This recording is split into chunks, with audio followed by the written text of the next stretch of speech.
Sorry about that. What's going on, everybody? Appreciate everybody stopping by for the conversation today. Got a lot to get to, but overall, it's a good day. Hope everybody's having a good weekend. A lot of stuff going on here in the sports world. Nothing more important, though, than this right now. USA winning the gold. I don't know if anybody saw me acting out or bursting out on North Show earlier, but we're celebrating with a little bit of water. Got to sober up a little bit because been drinking with the boys since 7 a.m. But fuck Canada. That one's been long overdue. You got a lot of bullshit calls in the game against us last year in the midweek NHL tournament for the All-Star game. Got you back for the gold. Fuck you. We've been needing that gold medal for hockey for a long time, and it's a fantastic day for U.S. hockey. Unbelievable scenes. So proud of the boys. Jack Hughes, fantastic goal. Olchenyuk, I know I'm fucking your name up because again, I'm a little Helbjuk. I'm sorry, Helbjuk. Fantastic goaltending. One of the best goaltending performances I've seen in a hockey game. And overall, you have to give Canada their props. They actually should have won the game. They were the much better team. But if you can't score, you can't win. And it was a fantastic achievement for us to get the U.S. hockey back to the top and getting a gold medal. First time since the Miracle on Ice in 1980. But yeah, absolutely fantastic. All the boys should be proud of themselves. Being able to do this without the likes of, in my opinion, the greatest American player of all time in Patrick Kane, Dylan Larkin, Austin Matthews, all the Kachuk brothers, everybody in between. Absolutely fantastic, absolutely massive for U.S. hockey to finally get over that hurdle, finally get the better of Canada. Yeah, man, and it absolutely massive. Big up to everybody that's here in the chat.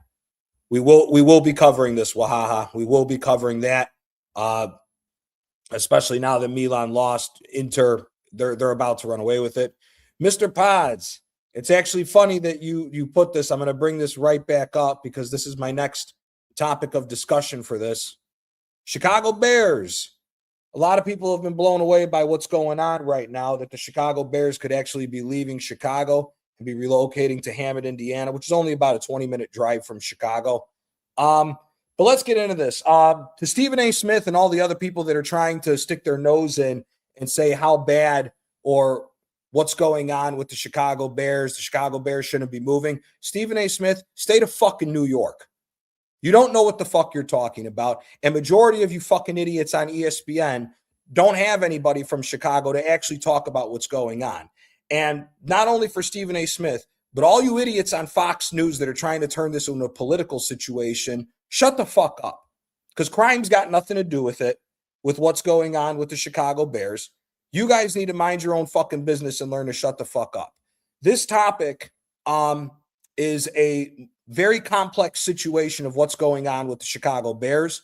I happen to know a lot more than what these guys are because I actually know people tied to the Bears and the situation of what's going on. But I just want to say, if you're not from Chicago and you don't know what's going on with the Bears, respectfully, shut the fuck up. Just shut the fuck up because you all sound stupid. These Fox News banghead dumbasses are trying to make it a political situation. Stephen A. Smith is talking about it from a perspective of, oh, the Bears can't do this, the Bears can't do that. Dude, you have no idea what you're talking about. So let's actually get to the nitty-gritty about this. The reason why the Chicago Bears are potentially leaving is because, one, the McCaskey ownership are the biggest frauds and biggest piece of shit ownership in the fucking history of North American sports. For those that don't know, the Chicago Bears, if you took away all the heightened taxes that are in the state of California, the Chicago Bears is the most expensive outside of the San Francisco 49ers. And again, the 49ers are the most expensive team in the NFL only because of the crazy taxes on every little thing across the board in California. If you take away the taxes in the state of California, the Chicago Bears are the most expensive team to see in the NFL, who are now going on 41 years of not winning the fucking Super Bowl. You know why?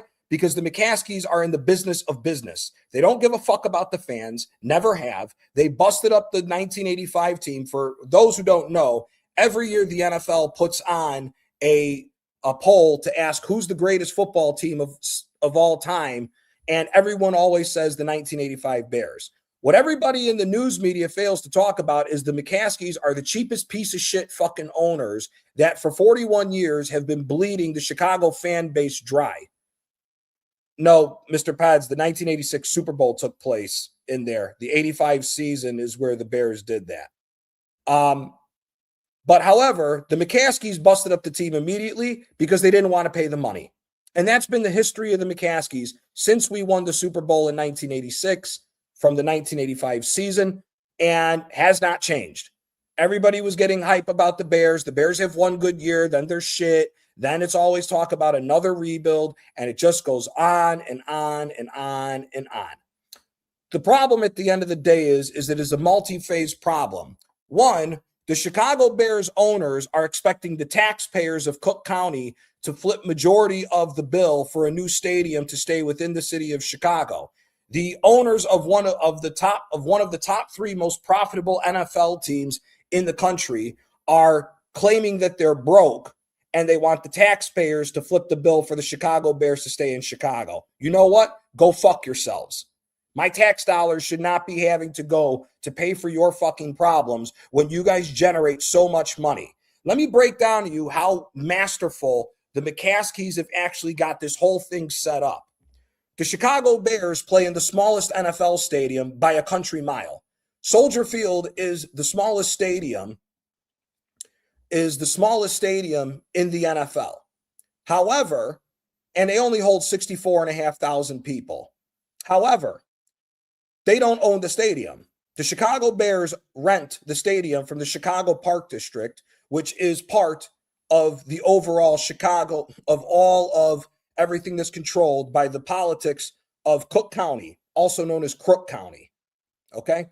Now, no, sir. The Cowboys and Bears are not the Spurs. Spurs wish they could have as many titles when you look at the history of the NFL compared to us. That's another fucking bullshit. Some political commentators are saying it's because Chicago fans hate Soldier Field because it's a nightmare due to its design. Well, it's not because of due to its design. It's because of the layout of where it is. It takes you about a mile walk to get back to getting any type of realistic Uber, Lyft, or even to take a car to get away from the Bears Stadium. And if not, again, if you're driving and you're paying for parking on top of the cost of buying merchandise, the cost of food, the cost of drinking, the problem is at the end of the day is that the Bears are one of the most expensive teams to see, and they've done fuck all as far as trying to win a Super Bowl in 40 odd years. But let's get back to the basics here. The McCaskies have a deal with the city of Chicago, that the city of Chicago gets 32.5% of every dollar the Chicago Bears make on game day. So for every beer sold, the city gets 32.5% plus the alcohol tax on top of that. The ticket sales, the city of Chicago and Cook County also have a tax called the entertainment tax. So the city collects an extra tax on that, plus the sales tax, plus everything else that goes along with it. So the city of Chicago gets 32.5% from the Chicago Bears. The rough estimate that was given was that the city of Chicago makes about an extra $250 million to $300 million a year based off of all the taxes that they get from the Chicago Bears. Okay? Now, the Bears, the whole reason why the talk of moving has gone is because the Bears want to lower that amount that they're owed from the city to their new stadium. Originally, the Chicago Bears bought the racetrack called the Arlington Racetrack, knocked it down, and wanted to develop it into what we've seen the Detroit Red Wings do. For those that don't know, the Detroit Red Wings used to play in a stadium called the Joe Louis Arena. They knocked it down. They now play in the Little Caesars Arena and share the stadium with the Detroit Pistons. That never happened before. But what they've done is they not only built a stadium, they built a 250-room hotel, massive condominium sales and shopping centers all around the stadium, turning it into a major, major conglomerate. The Bears were thought to do the same thing by going to the Arlington racetrack. The mayor of Arlington Heights, the township, which is a suburb out west on the west end of the city of Chicago, said that they would give the Bears the Arlington racetrack at a discount as long as the city was able to get 10% across the board, knocking down the 22.5% that the city of Chicago is doing. The McCaskies then said, fuck it, let's look at Indiana, because across the board, the tax breaks to go across state lines into Indiana, even though where they're talking about is a 20-minute drive from the city, would save them millions upon millions and even billions. The tax breaks alone to move from the city of Chicago and into the state of Indiana to Hammond, Indiana, to build the new Chicago Bears stadium would be the tax breaks alone would pay for the stadium. Now, for those that don't know this, the state of Indiana has a major tax break compared to the state of Illinois, which is the reason why the Bears are even looking into this. And for those that also don't know, a lot of teams in the United States that are in the NFL do not play in the city that they claim that they are home to. The Dallas Cowboys do not play in Dallas. The New York Jets and the New York Giants both play in New Jersey. So this is nothing new for a lot of these teams to be not in the city that they actually play for. What is done is they pay what's known as a naming rights tax, to where they pay to have the city name still as a part of the organization, but they pay it as a flat rate at the beginning of the year. Most notably, the Dallas Cowboys, the last time I looked into this, the Dallas Cowboys play the city of Dallas $25 million a year to use the name of the city for the actual team. So the Chicago Bears would most likely be doing the same thing, paying anywhere upwards of $15 million or more every year to the city of Chicago, rather than giving the city of Chicago 32.5% of every dollar that they make. So for me, at the end of the day, when you look at it from a business model, I completely understand why the Chicago Bears want to leave. There's no reason to be hitting all the taxes. And again, for the Bears, they tried to finesse the fan base to flip the bill for majority of what's proposed to be a $2.5 to $3 billion stadium build. So at the end of the day, yeah, I completely understand why the Bears are leaving. Now, from a fan's perspective, I personally don't care where the Bears play, as long as you put together a fucking winning team. If you're going to go to Indiana to make more money and not care about the team, well, I'm just going to keep doing what I'm doing. I haven't been to a Bears game in probably, it's 2026? I haven't been to a Bears game in 8 years. They will not get a dollar from me. I don't watch them anymore. The playoff game that they lost to the LA Rams is the first time I've watched a Bears game in probably 4 years. I do not watch the team. I'm a Bears fan because I'm from the city of Chicago. By right, you have to be a Bears fan. But I will not give that team a dollar of my money, because why should I give you any money when I know you don't give a fuck about me as a fan? So for me, I personally don't give a shit if you leave the city of Chicago. I really don't. You want to go there and make more money and still be the same sorry ass owners that the McCaskies have been for 40 odd years? Go ahead. Put your money in, keep making money. And you know what? I don't blame you, because overall, the Chicago Bears fan base is a fucking disgrace.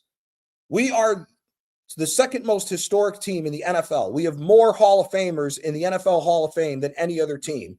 We have 9 championships across the board, with the original football championship and 1 Super Bowl. So across the board, we are one of the most historic teams, yet we don't take anything seriously. Now, as far as the politics within the city of Chicago is stupid. Because if the city of Chicago won't give any breaks to the Bears, well, you're losing a lot of money, because the Chicago Bears hosted the NFL draft 2 years in a row, and it was an absolute hit. And everybody across the board in the NFL would love for the Chicago Bears to have a dome so that we can host a Super Bowl. And then not only host a Super Bowl, but then you get all the big time sports things that go on. You have the NCAA Final Four. along with the final in Chicago, which would be massive. It would be a massive moneymaker for the city of Chicago across the board. The problem is that the politics within the city of Chicago, they don't see that long-term money. They're only looking for right here, right now. And that's the whole reason why we're even in this situation. So for me, at the end of the day, if the McCaskies want to go to Indiana, I could care less. They have to prove to me as an ownership that they are still a serious ownership, which they haven't done for 40 years. So I'm not giving my hopes up. I'm not getting my fucking hopes up for the Chicago Bears. So if you go to Indiana, go to Indiana. Until you prove to me that you're worth my time again, I will not fucking support you. So that's all I got to say about the Bears. But like I said, everybody who's trying to make this a political debate or a debate about or just a sports debate in general, respectfully, if you don't know what you're talking about, please shut the fuck up. Fox News, crime's got nothing to do with it, so shut the fuck up. And everybody over at ESPN and CBS and all these idiots who aren't from the city of Chicago trying to claim they know what's going on, shut the fuck up because you're making yourselves look like idiots, like normal. But now, on to more positive news. And I'll run down the chat real quick. AJ, appreciate you stopping by, my guy. Always appreciate you coming by. Wahaha, big up, my guy. Appreciate you stopping by for the conversation. Appreciate you stopping by for the conversation. Yes, Wahaha, the Pistons left the Palace, I want to say 2 or 3 years ago. They've been sharing now the same stadium with the Detroit Red Wings. The guy who owns the Red Wings also owns the Pistons, and I believe he also owns the Detroit Lions. He's been trying to get he's the main guy that's really trying to gentrify and get the city of Detroit back on their feet with all the investment that he's done. So that's pretty much everything going on with all that. Joseph Tyrell, appreciate you stopping by for the conversation. Always appreciate you stopping by. Maxwell, appreciate you stopping by, my guy. Appreciate everybody stopping by. Isaac, let me tell you something. The Glazers wish they were as smart as the Chicago Bears ownership, because the Chicago Bears ownership has had these fans stupid for 40 years. Manchester United fans have been dumb for less than that, and the Bears have been making nothing but money. We have a saying in Chicago, who actually sees what's going on and doesn't fall for the emotional bullshit. The Bears ownership is in the business of business. They are not in the business of owning a sports team. They are just there to bleed the fans dry and continue to make money. But let's get to some more positive stuff here. Massive win for Arsenal in a North London derby. Everybody who's an Arsenal fan knows that this game was an absolute must-win. Absolutely astounding that we got this team finally won. The first 50 minutes of the game was an absolute shit show. When Spurs tied the game up at 1-1, we looked as if we were ready to capitulate the game. We went up 2-1. I will say this. We caught a massive break that VAR did not look into that flop that Gabby Magalhaes did. I don't care what anybody says. I'm an Italian. I've been seeing people flop for a long time watching the Serie A. That was an Oscar and Academy Award winning flop by Gabriel Magalhaes to get that reverse so it wouldn't be a goal for Spurs, because had that goal went in, I don't know. Had that goal went in, I don't know. We might have walked away with a draw and even more problems. But the bigger question for me with this whole thing is, how many more times does Eze need to put in a performance to show that he deserves to be starting over that piece of shit wannabe captain that we have in Martin Odegaard? Martin Odegaard should never play for this fucking team again.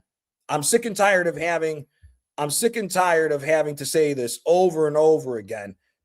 And like RSV saying here, there is no reason to get carried away with the result. And you're 100% correct on that, RSV. We should not be getting carried away from the result because, like I said, for 50 minutes, we were shit.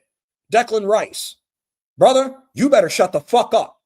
You better shut the fuck up and keep it on the fucking pitch. Because for you to tell fans to be quiet and all this other nonsense of what you guys have been doing to try to keep everybody calm in the media since these two incredible fuck-ups of Wolves and Brentford, you need to show it on the fucking pitch, because you've been suspect for a good decent amount of games since the beginning of the new year, brother. So you need to shut the fuck up and keep it on the pitch.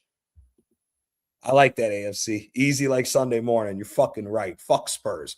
But like I said, we were on Aaron's show and people were asking me because I watch Serie A who Tudor is and all this. Tudor's a dog shit manager. Big fucking deal that he went to Spurs. I would not be surprised if Tudor drags that team down to relegation, and it would be fucking sweet if we stay the course and we win the league and that shit club Spurs gets relegated. Because I'll be honest with you, that club has been asking for capitulation like this ever since the stupidity of handing out a crazy amount of money to Mauricio Pochettino, if we really go into the history of Spurs, from the start of Pochettino's purchases, from the crazy purchases of Ndombele and Lo Celso, and not playing these guys in their proper position, you could really trace all this bullshit with Spurs back to that. So at the end of the day, it is what it is with Spurs. They're a shit club. It was a tribal win today. Fuck Spurs every single time. But we also need to keep our heads level as fans of Arsenal, because we need to understand that there's a lot of other shit that we need to get into. First and foremost, a lot of people are calling out Timber for having a bad game. Timber needs a rest. Mikel, respectfully, you got a few days off. The boys should not be in training for at least the next 2 to 3 days. They need to relax. They need to rest. If they need to go out on the town and blow off some steam and have a couple of drinks amongst the boys with them and have a nice little locker room drink for that, then that's what they need to do. These boys need a rest because these guys are not fucking, are just look tired. We were able to power through because Spurs is a shit team and we got lucky on that flop. But Arteta, you're really fucking pushing it with all this nonsense when it comes to not swapping teams, not fucking letting guys rest. It's absolutely unbelievable. Wahaha, you're 100% correct. 100% correct. Timber is dead on his feet. Rice, he's still limping. I don't know what the fuck is going on, why these guys don't get a rest. We said it for the Wolves game. Norgard should have started. Miles Lewis-Skelly is screaming to come into this midfield, but for some reason he won't let him. And you know what? He's testing his luck. He's testing his luck with all of this nonsense of not fucking letting guys getting rotation. And you know what? We're hearing morons. We're hearing morons come out now saying, "Oh, Arteta may have too big of a squad." Well, you know what? Make up your fucking mind. Make up your fucking mind. Last year, everybody tried saying, "Oh, the squad's too thin. The squad's too thin," and the manager said the squad's too thin. Now you guys got coming out and saying, "Oh, we have too much. He's rotating too much." Brother, the man ain't rotating at all. That's why these fucking guys are looking like shit the way that they do. There's no way that Timber, who in my opinion is the best defensive right back right now, is looking this bad. The man is tired. The man did not get a proper rest from last year. He got rushed back. We all saw the interview. And shout out to Lee Gunner. Lee Gunner put it out on his stream.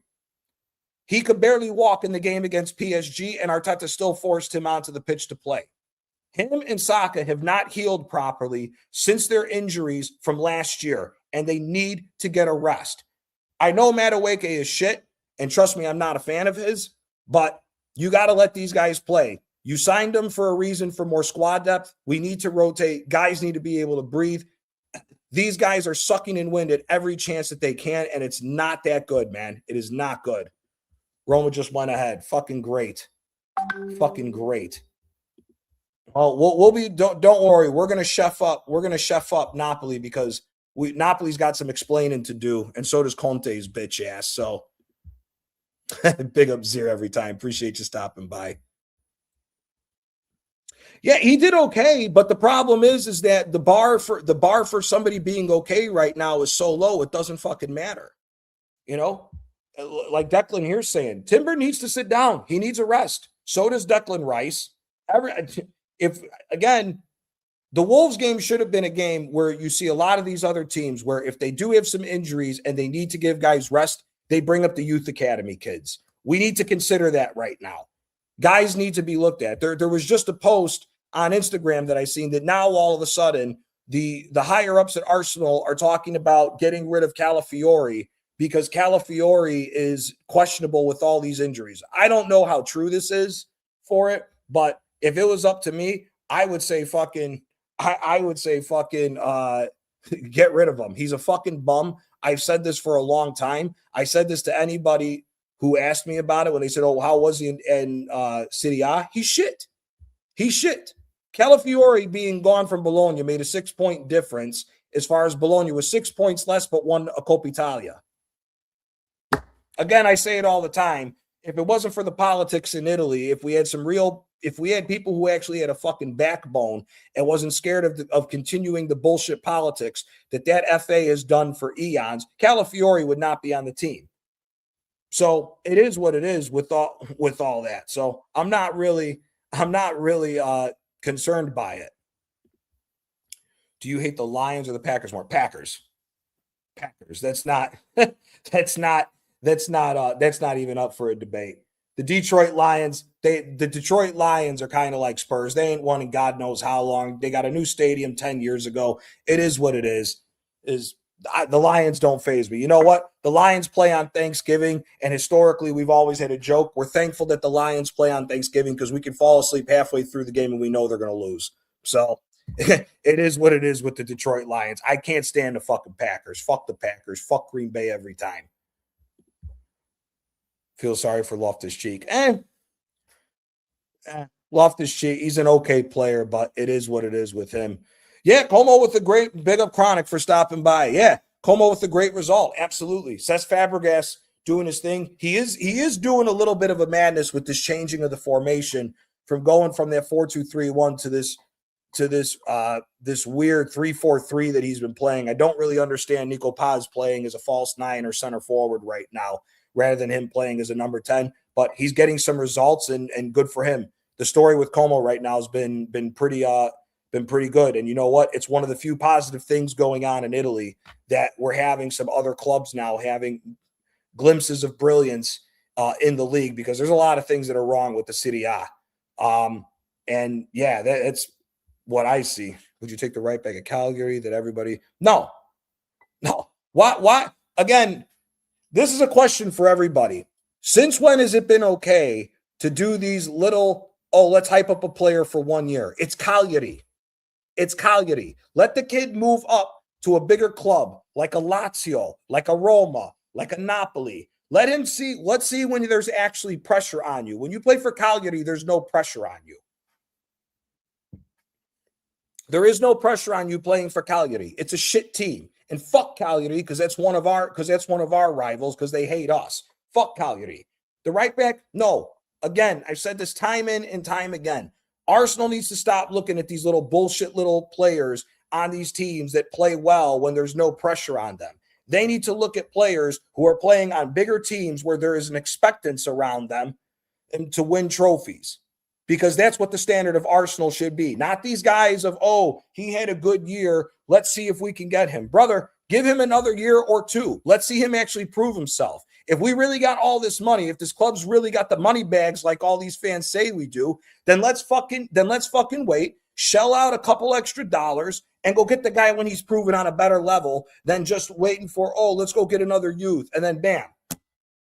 we did this with that fucking bum Tomiyasu. Tomiyasu had three good games. The guy, if we're being honest, at the tail end, Tomiyasu couldn't play for my fucking high school team. Shit. We need to stop doing this shit.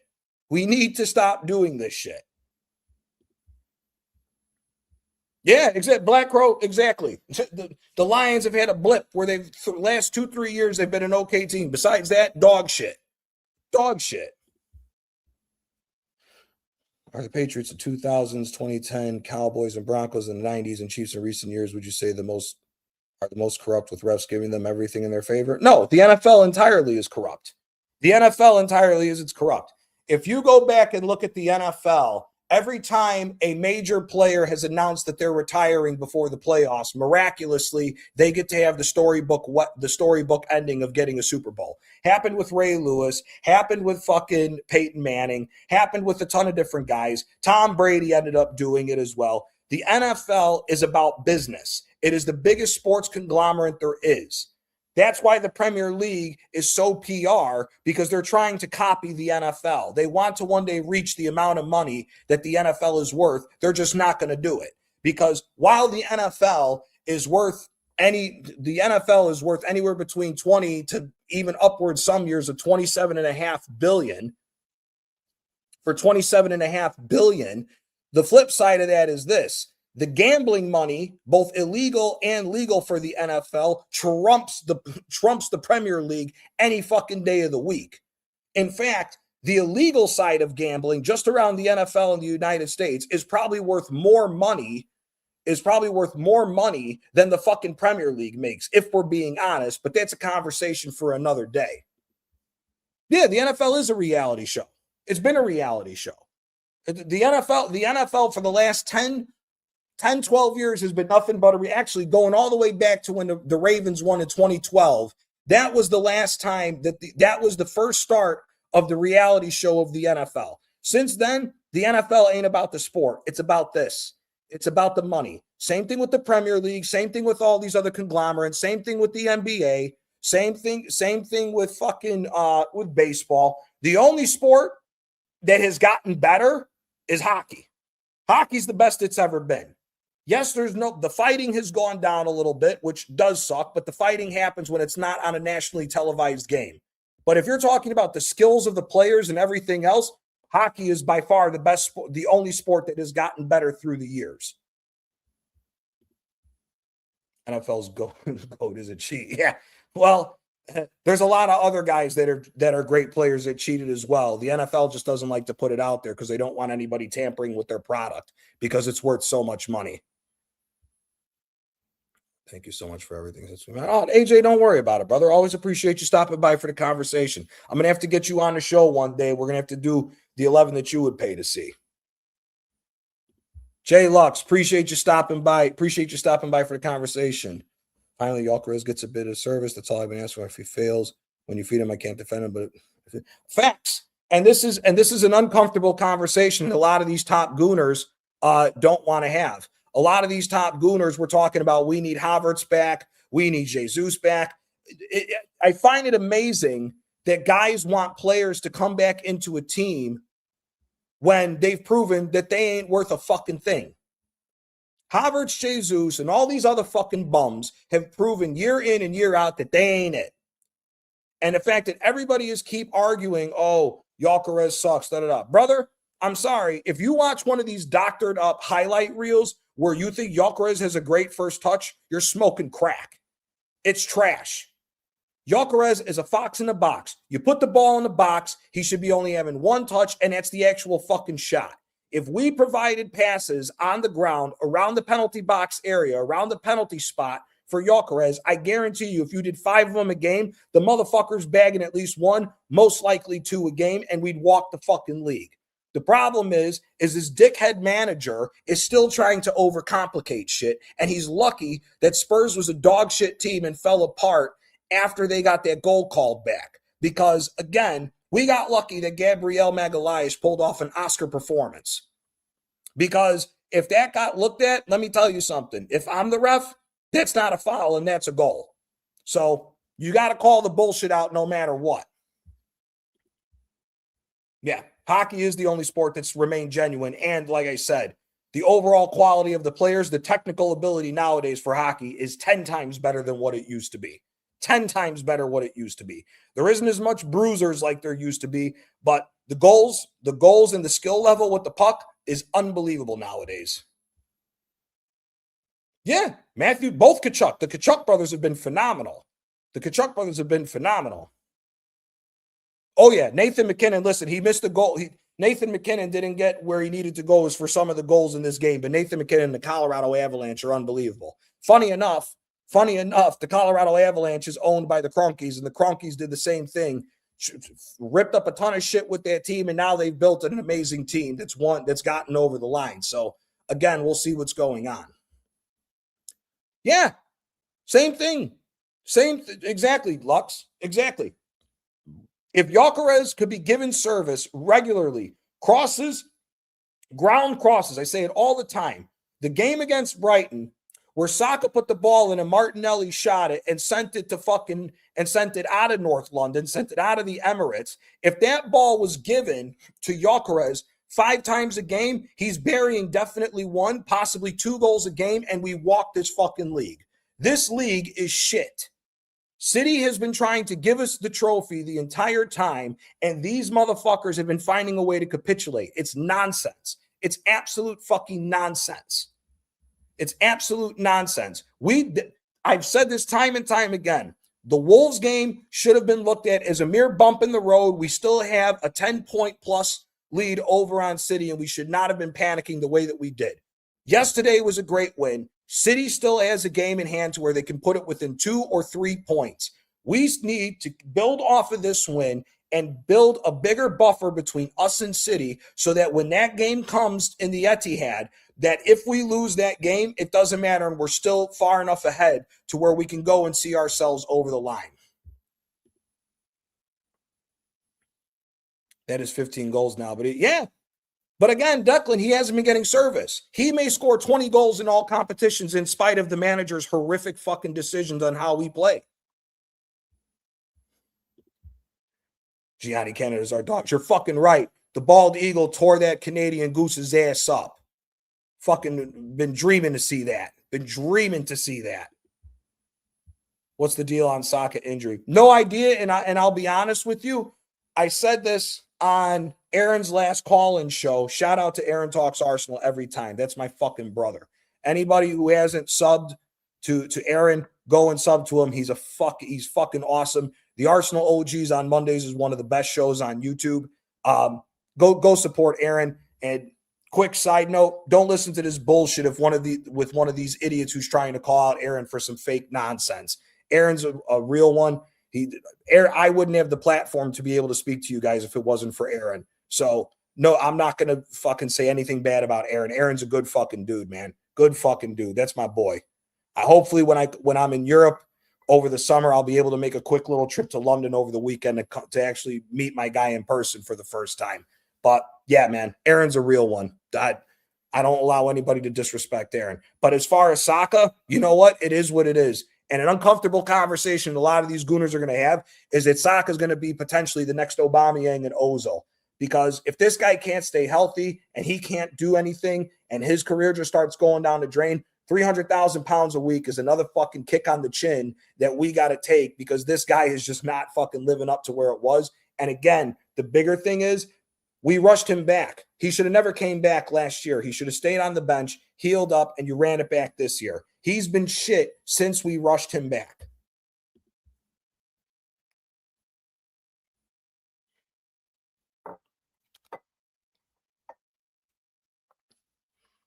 Exactly. Exactly. And to be fair, Gyökeres at times has been shit as well. There's no getting away from it. But the guy's a bagsman. Gabriel Jesus isn't.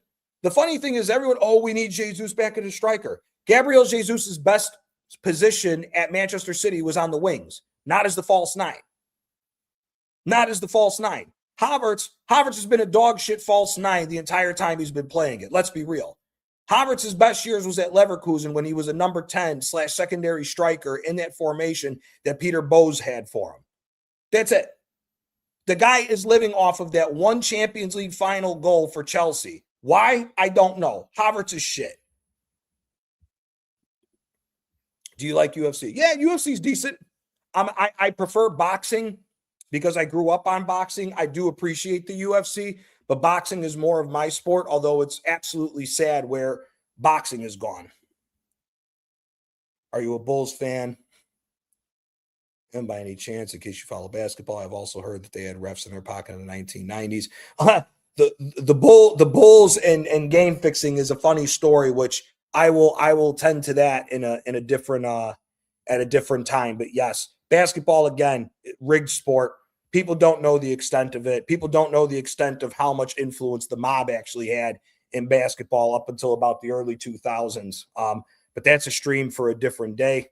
And I have to be very careful when I do that stream because I'm not going to be naming people's names that I know actually had ties to that nonsense. But that is a stream for a different day. Absolutely, some of these players are in for themselves, and it's a fucking shame. Absolutely. Donnarumma, for me, is the best shot-stopping keeper there is.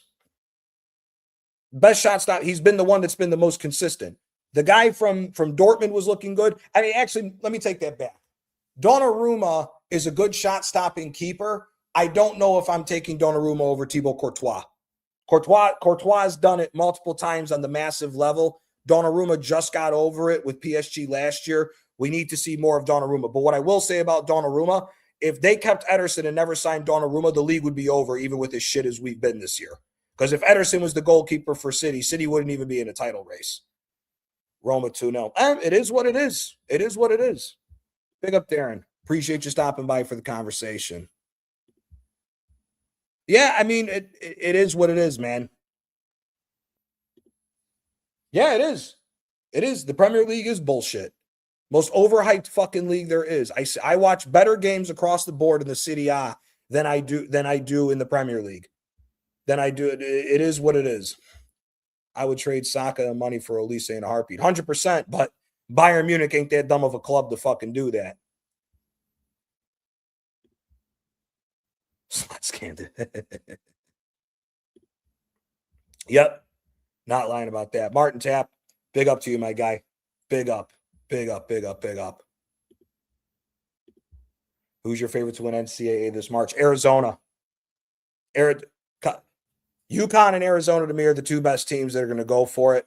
I don't think any other team has got it, but you never know. There's always one of those smaller, lower ranked teams that has a run in them. You just got to wait and see what it is.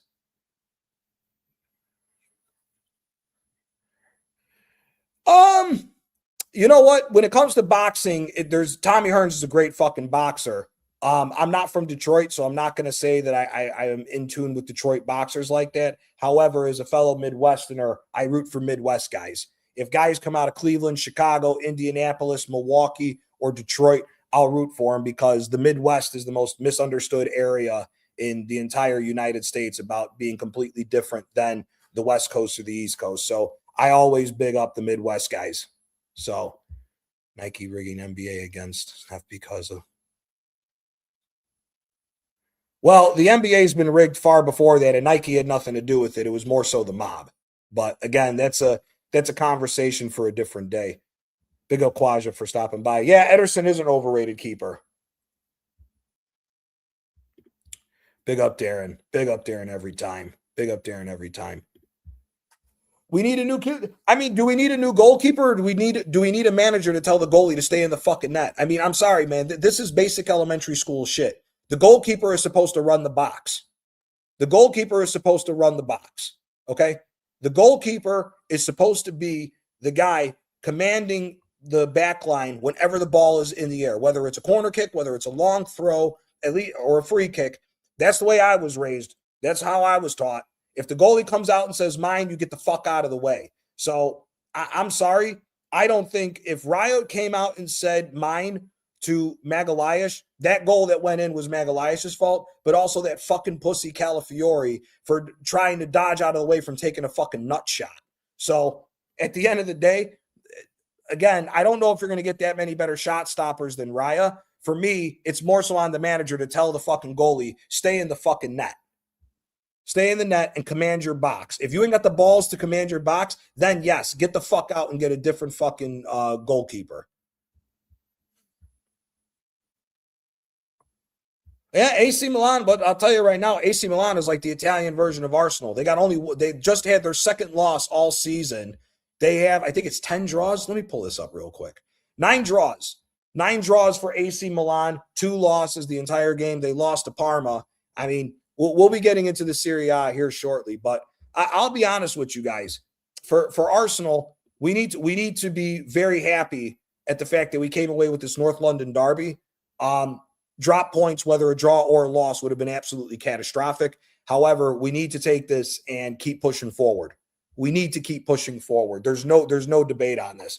Any more drop points, we're going to lose this league because I've said this on my stream. I said this on Aaron's streams. I said this on DJB streams, and shout out DJB as well. Big him up every single time. If City go ahead of us, I don't think City gives the lead back. We have been daring City to take the lead this entire season, and they have not. They have been trying to give the title back to us, and we keep trying to give it back to them. We need to just keep moving forward and say, fuck it, and just push forward and win this fucking league at all costs. At all fucking costs at this point. I'm sick and tired of this shit. We need to end this fucking streak, and we need to get back to winning. New manager. Oblak, you know what it is, Black Crow? Oblak has had a lot of stinkers recently in the last couple of years. Now, Oblak is still one of the best goalkeepers in the world, but I don't know if I'm willing to give him a monster fucking salary and potentially still be worrying about screw-ups on him. So for me, I don't know if I'm ready to go to Oblak. Again, I'd stick it out with Raya and just see what happens with the new manager if we don't get over the line. If we win, we have to give Arteta another year. It is what it is. He finally got over the line. But as far as that, I mean, here, Declan Rice, shape up. Timber needs a rest. And actually, Declan needs a rest as well. In fact, the whole fucking team needs a rest. I'll be honest with you.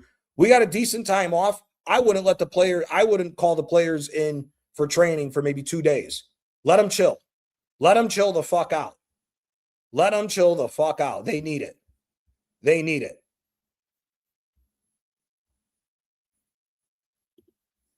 $3-0 Rome. Jesus Christ. Unbelievable. Fucking Cristante and Indica scored at Basili. Unbelievable. Unbelievable. Unbelievable with that. But you know what? It is what it is. Rome's doing their thing. Gasparini's put his foot up their ass and got them rolling. So you can't really get mad at it. You know, for Napoli, which we'll be coming into here in a little bit, we didn't take advantage. And again, we fucked off again. And have now allowed Atalanta into the conversation of this total all fight for European positions, which now is starting to look better than the actual title race in Italy because Inter's 10 clear now. So it is what it is with that. But overall for Arsenal, like I said, first 50 minutes, we were dog shit. And like I said, we were lucky that we got that call did not get reversed against Gabriel flopping. We were lucky with that. And you know what? We took advantage of it going our way. We caught a break. We took advantage. And Gyökeres scoring. And let's just talk about this for a sec. I don't give a rat's ass if Odegaard got an assist for Gyökeres' second goal. Odegaard should never play for this team again unless it's used for minutes in rotation. Eberechi Eze should be the starting 10 from here on out the rest of the fucking season. He is dog shit. Odegaard is fucking dog shit. It is absolutely ridiculous at this point. And the question needs to be, what else does Eze need to do? Does he need to have another brace?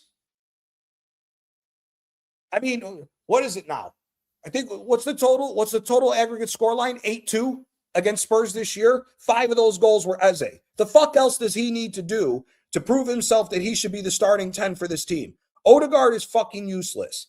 I don't give a fuck how much of a loss you got to take on him. 245,000 pounds a week. He is a fucking disgrace.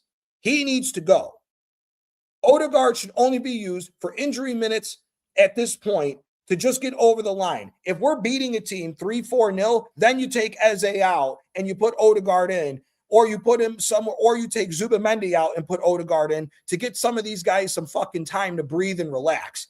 It is absolutely ridiculous and mind-blowing to me. I swear, it's almost like Odegaard's got pictures of either him banging Arteta's wife or Arteta banging somebody else and is blackmailing Arteta to cause Arteta to keep calling him up. He doesn't deserve to wear that badge anymore. He needs to fucking go. He is shit. Odegaard is shit. The left wing situation is a disgrace at this point. Trossard, I've tried backing you, and I've backed you to the point to where I've said you're playing in the wrong position. But brother, some of the decisions you made today were horrendous. They were fucking horrendous. Horrendous. Shooting when you should have been passing. It's bullshit. It's fucking bullshit. And the worst part is Martinelli hasn't done anything to fucking take the spot away from you. And the rest of these dumb motherfuckers online keep talking about how great it would be to see Jesus or Havertz as a false nine. At this point, Jesus should be given the starting left wing position at this point. Fuck, I'd rather put Jesus at the wing position where we've seen him actually play with Manchester City and looked good at times. I'd rather give him a spot in the wing than keep calling these guys up. Martinelli is a lost fucking cause. Let's all be honest here. Martinelli is a lost fucking cause. This fucking bum can't score. This motherfucker couldn't break into my high school team. My fat overweight ass would be able to play better on the left wing than this fucking bum is right now. This shit's ridiculous. It's ridiculous. All you got to do, the game against fucking Wolves, how many misses did Martinelli have? Like, what the fuck are we doing here, man? The ball's round, not square. I don't understand what's hard with this whole fucking concept. I really don't.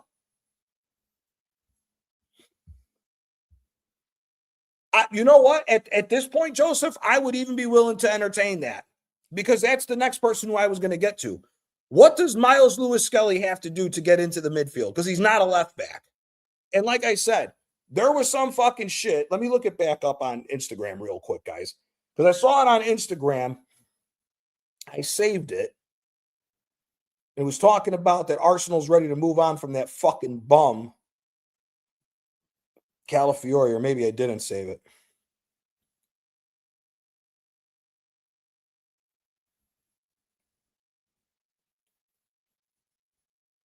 No, I didn't save it. Fuck. I'll look for it and I'll bring it up. I'll bring it back up. But yeah, man, absolutely fucking ridiculous. Miles Lewis-Skelly can't get into the fucking midfield. And I'll be honest with you even more so. These guys fucking up is an even bigger indictment on Arteta sending Nwaneri out on loan. Nwaneri should have never been sent out on loan. Nwaneri should have never been sent out on loan. Nwaneri should be playing one of the wing positions right now at this point. Left wing, right wing, don't matter. Left wing, right wing, don't matter. Hell, I would have much rather seen a fucking situation where you got Norgard, fucking Lewis-Skelly, Eze, Nwaneri on the right, and Jesus on the left at this point, servicing Glock, than the same old repetitive bullshit that we keep seeing.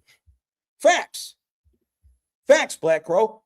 He puts Nico O'Reilly out. He puts Nico O'Reilly into the midfield, his proper position, because he sees something about the kid. The kid takes the opportunity given and scores. It's ridiculous. It's absolutely fucking ridiculous. So, again, this is fucking bullshit.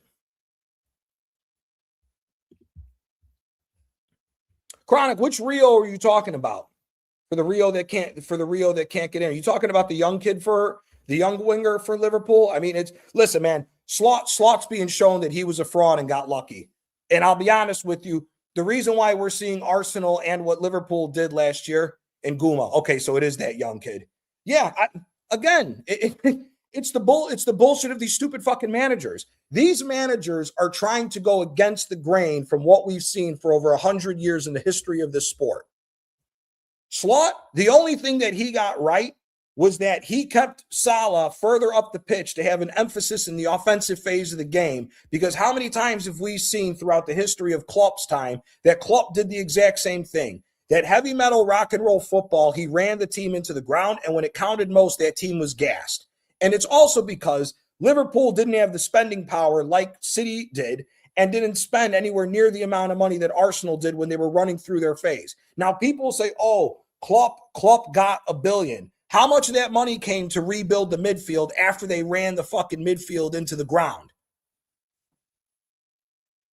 So we can't sit here and say that Klopp was given the amount of money properly. Had he was given £1 billion from the get-go to build, he would have more Premier League trophies instead of just sitting on one.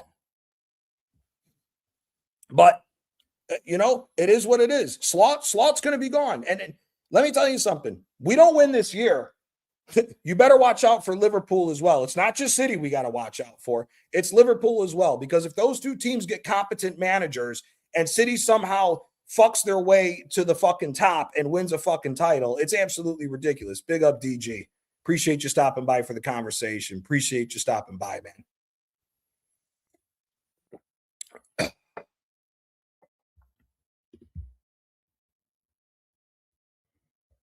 Yeah, exactly. Exactly. Exactly. Exactly.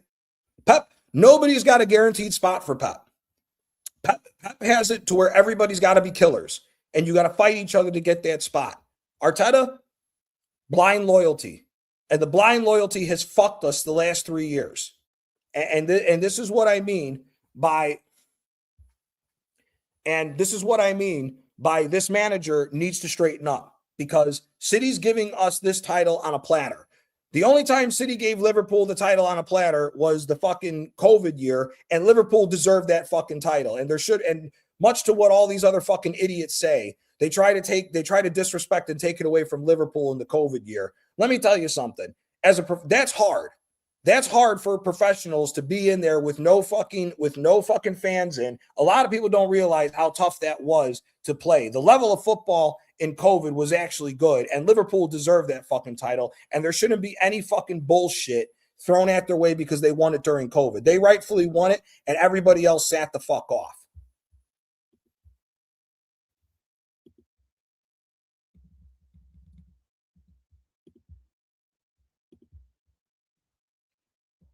Yep. That's hilarious. That's hilarious. Calafiori has already been injured more than Kieran Tierney's entire career. AJ, do me a favor.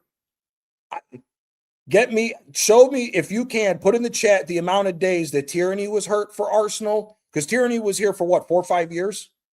Was it 4 or 5 years? I want to say 5. And this piece of shit has only been here for a fucking 2 years, and he's injured more than Tierney the entire time. Fucking disgrace. You're right, Klopp would have destroyed the league with $1 billion. You're fucking right, he would have.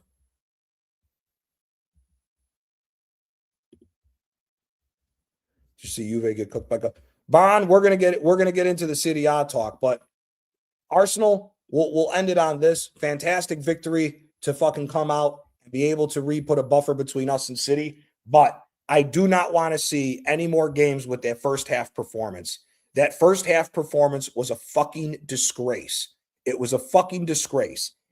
And I do not want to see us play any more of that haram ball at all. At all. I don't want to see it anymore. It was an absolute disgrace what the fuck we were doing in that goddamn game at the beginning. Absolutely ridiculous. But if we go around the Prem, obviously we saw City won. They're 5 points behind with a game in hand. The good thing is that big win also added to the goal differential as well. Villa dropping points. I think we can all safely say that Villa is out now. Villa's not in the title race anymore. But we still have to give Unai Emery an absolute massive fucking applause for what he's been doing with that team. I still think Villa is going to be in the Champions League next year. I don't think Villa is going to bottle it to where they fall out. I don't think Chelsea's consistent enough. I don't think Chelsea's been consistent enough. And with them being Arsenal's next game, we need to fucking smoke these idiots. We need to smoke them. Chelsea has been so inconsistent. We need to fucking go off and win. First for Alcaraz, if Havertz is fit for Chelsea, that's the midfield to start with, because Havertz finds you. But you know what? Here's the thing. We're talking about Havertz like he deserves it because he found Alcaraz for a couple passes. Havertz to me shouldn't be playing either. I'd rather see Rice and Zubimendi as a double pivot and have Eze be a full-blown natural number 10 instead of this consistent bullshit of this 4-3-3 and having Rice, Zubimendi, and Eze do this rotating nonsensical bullshit of just rotating and everybody goes up and you drag more of their energy out. I just don't see why we even entertain Havertz being in that position anymore. I really don't, in my personal opinion. I think the fact of the matter is Havertz is a lost cause. You use him if you have to. I want to see 4-2-3-1, Zubimendi and Rice sit back. Zubimendi, if either of the two have to push up, it's him. I want Rice sitting back and protecting that back line. That right-hand side that right-hand side is screaming for more protection right now, especially because of the fact that Timber looks like he's ready to drop at any fucking moment. At any moment, he looks like that he's going to drop. We need Rice to be sitting more back to protect that back line going forward. But if we look at the situation within the Premier League overall, the Premier League, I mean, we're 5 points clear with a buffer. We need to look at continuing this run. Now, for all of those who don't remember, we only lost 4 games last year. We're on 3. I don't think we're in the position. We only have 10 games left for the season. I don't think we're going to drop. We're going to lose 1 and draw 7 to match up with the draws. So we should be better in that regard. The problem is this, is we cannot, again, as I said before, we cannot worry about or even look to play in the same manner that we did in the first half. And really, I'll take it farther than that. The first 50 minutes of the game, Arsenal was dog shit. A better team puts us to the sword, both in Europe and in the Premier League. A better team puts us to the sword if we play that way. We played just as bad as we did in the Wolves game in the first 50 minutes, and we rode our luck out with that. Big up Views.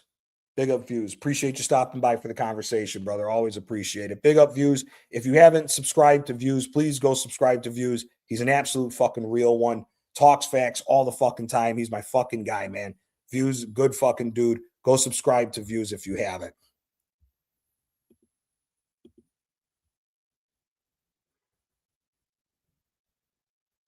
Yeah. No, I agree with that. And that's the thing. All these fucking top gooners we're talking about, Norgard's a sensible signing. This motherfucker's only played, this motherfucker hasn't even played a full half in minutes in the Premier League. He hasn't played a full half. What the fuck was the point? And then the same guys who talk about sensible signing when we're throwing money away, now they're talking about we need to look at Julian Alvarez and spending another $100 million on another fucking striker. I'll tell you, these top gooners and everybody that talks shit like this, you guys are lucky that the Premier League's got all this money. Because if you guys were in the Serie A, if the Premier League had the funding the Serie A have, it'd be a rude awakening for all these guys on how money actually fucking works with this sport. So again, let's just get through this. I'm sorry. I'm one of these believers that if you've gotten this big of a squad, I don't know if I want Arteta to get that much more money. You've handpicked a squad. This is what you wanted. You go off and fucking win and prove that you deserve more money. Because the fact that City and Liverpool shit the bed this season and have been trying to give you the fucking title on a silver platter and you're still trying to figure out how to bottle it and give it away, I don't think you deserve any more money. You need to go and win some trophies. And like I said, and shout out to Taryn, BBK Sports. He said it. And shout out to Sammy for the football rig. We said it on his show. At this point, with where we are in the standings and how everything is laid out for the rest of the season, 2 trophies mandatory.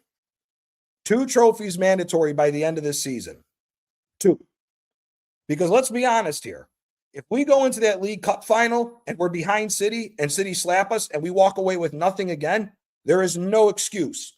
This will be the biggest bottle job in Premier League history if we walk away with nothing. So for me, 2 trophies mandatory at this current point in time. But yeah, the Premier League, I mean, look, we got a dogfight brewing up. United play tomorrow. If they win, they go 3 clear of Chelsea, and they'll be 3 behind Aston Villa. Now, obviously, with the current situation, unless all the English teams somehow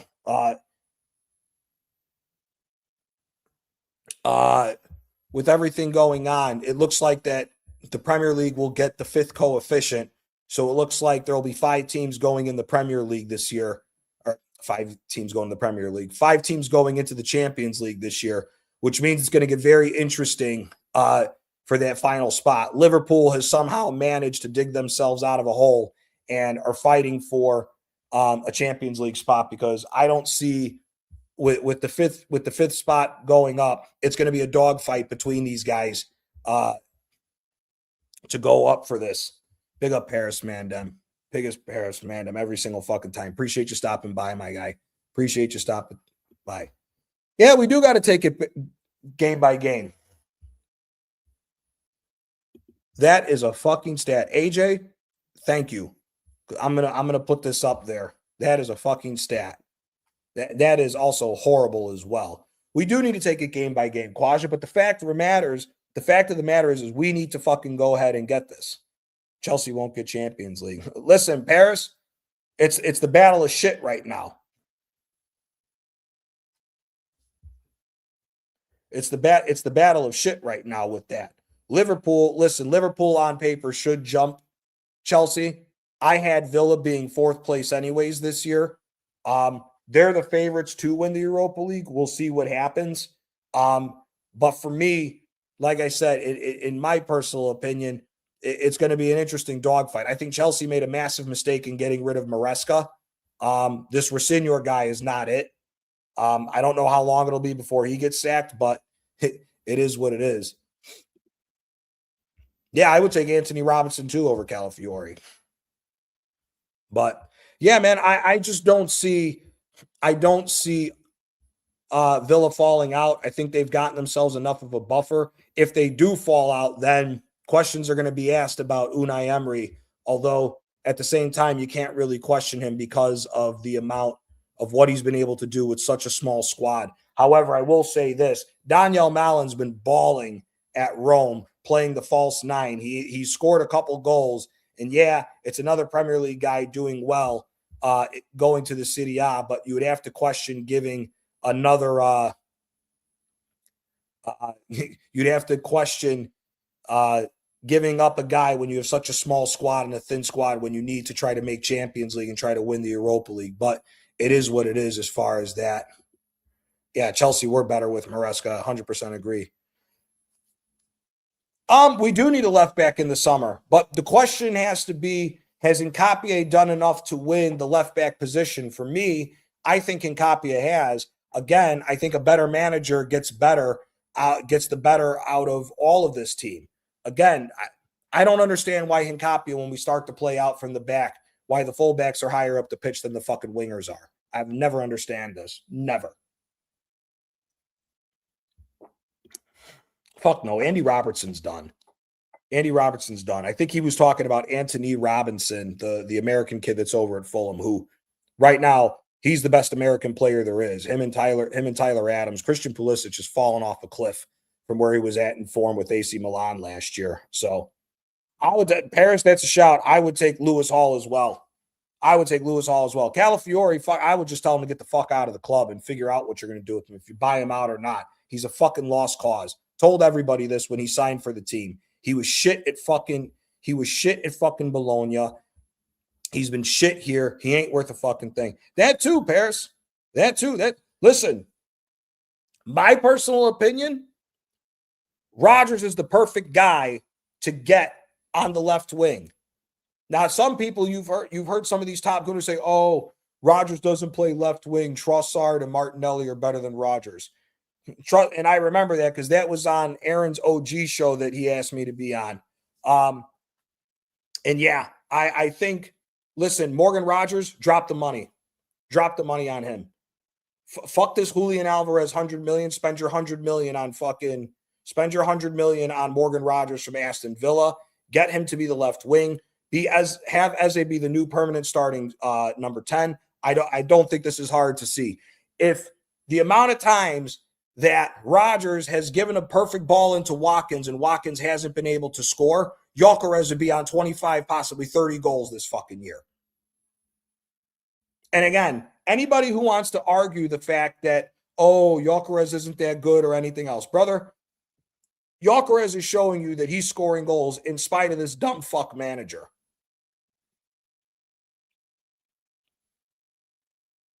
Give me 1 sec, guys.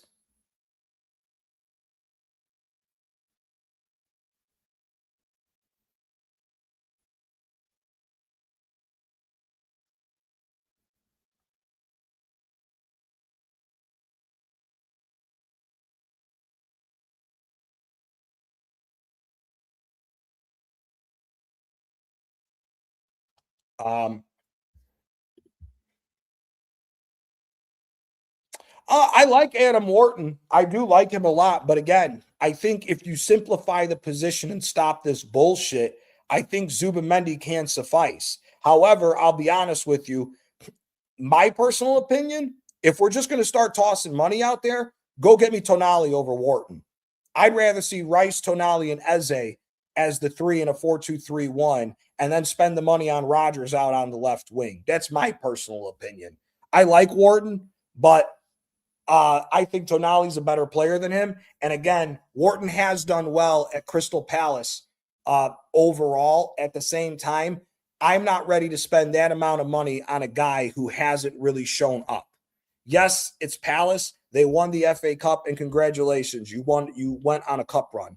Quaja, hell no. Leon Goretzka's too fucking old. He's a bum. Tonali for me, Tonali and Rice in the midfield with Eze as the number 10, Rodgers on the left, and then, listen, Saka may be the starting right winger for us coming into next season, but I guarantee you, if we don't move him on, if we don't move him on and we actually keep him, I guarantee you halfway through the season, Ethan Nwaneri or even Dalman will beat Saka for the right wing position. In my personal opinion. And yeah, I could go with Lewis Hall. I'm down with Lewis Hall, and I'm down with signing Anthony Robinson from Fulham. I think either one of those, you have a massive upgrade at the left back spot. However, the other thing is that I would also look at Hincapié has deserved to get the starting job for the left back, although the bar is super low because Calafiori's shit. Maybe we give Hincapié a full starting season and don't run him into the ground, but it is what it is. Manu Kone is a good player. I rate him highly, but the question is if he's going to go to Napoli, because there's a lot of talk, which we'll just transition into that now. Napoli lose again. Big fucking surprise. Conte once again fucks off another lead. Fucks off another fucking lead and destroys it. We get Onana from Villa. Listen, Onana's a shout too. Listen, for me, Onana, I would take Tonali. I would take Onana. Hell, I would even take Tielemans. Because Tielemans is a badass midfielder too. The problem for me is the manager's tactics. Declan Rice, for me, I think Natster said this on my show. Natster said it perfectly. Declan Rice's best position would not be this floating 6. The best position for Rice would be that old school English style number 4 defensive midfielder. All you do is win the aerial balls, win the ball back on the ground, break up plays, and pass it immediately back to the front 5 and let them do what they need to do and be creative instead of this rigid fucking bullshit. But to be honest with you, if you're giving me a certain amount of money and I'm going to Villa, I'm buying Rodgers before I go after Onana. Even though Onana would most likely be cheaper than Rodgers, I'm spending it on Rodgers.